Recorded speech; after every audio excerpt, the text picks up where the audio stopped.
कोणत्याही व्यक्तीबद्दल प्रतिक्रिया देणं खरं तर शोभत नाही.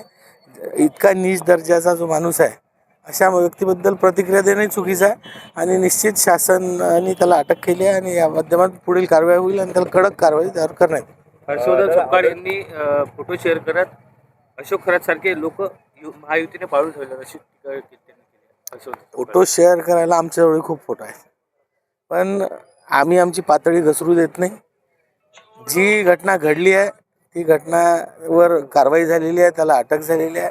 आता यामध्ये सुद्धा यांना राजकारण करायचं आहे, हे खूप वाईट वाटते. अशा प्रवृत्ती मोठ्या होऊ नये या दृष्टीनं काय केलं पाहिजे अशा सूचना सपकाळांनी कराव्या असं आम्हाला अभिप्रेत आहे. ते एक चांगले हुशार आणि अभ्यासू व्यक्तिमत्व आहे.